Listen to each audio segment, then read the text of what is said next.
Good morning, folks. We've got quakes, weather, whale anomalies, and two stories that break down the single most important electrical bit of science applicable to the Sun and Earth. Let's start with our star at spaceweathernews.com, and we find the last 24 hours were very quiet.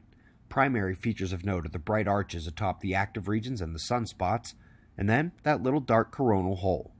Solar wind has been calming for over a day. Geomagnetic conditions are quiet.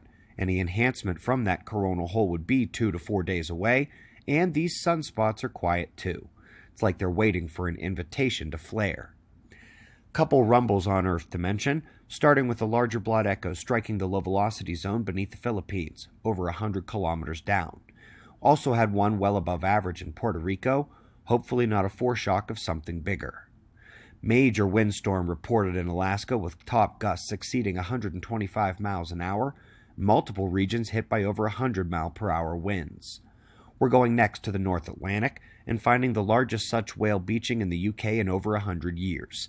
These sperm whales were way off target, not supposed to be there off the coast, but then again, their guidance system uses Earth's magnetic field, and it is the most changing aspect of our geophysical reality. Now let's get electric.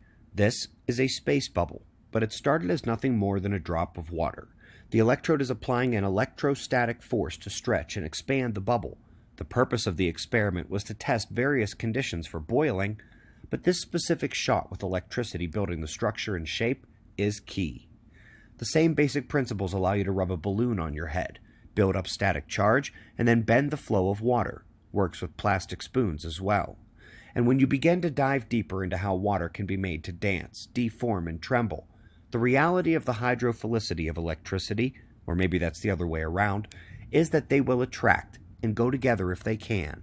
The translocation work done by Billy Yelverton in the Plasma Lab has helped us understand why those pre-seismic electromagnetic signals are also likely working water and crystals beneath the ground, perhaps even forcing them to push back up against gravity.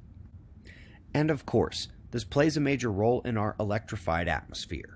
Your holiday gem today comes from the Proceedings of the Royal Society, and the identified pathway for these rapid lower atmosphere responses to solar activity is electrical. Space weather can add direct charge particle bombardment, increase current density in the geomagnetic system and global electric circuit of the atmosphere, and it can induce electric currents in the atmosphere and the ground, and those are perpendicular to the vertical flows. But wait, there's more. The specific space weather phenomena they studied was the co-rotating interaction regions, the sector boundary crossings, Earth taking a hit by the Sun's current sheet. These follow easy 27-day patterns that allow for the simplest path from data collection to such an analysis as is being done here. It's simple. When we take the hits by the current sheet, that's the solar wind magnetic reversal. The induced current in the atmosphere attracts the water vapor and the dust, just like a Swiffer duster in your home, and also the aerosols, and they all stick together and they cloud up the atmosphere. I'll go ahead and do that again for those who can think about more than one thing at a time.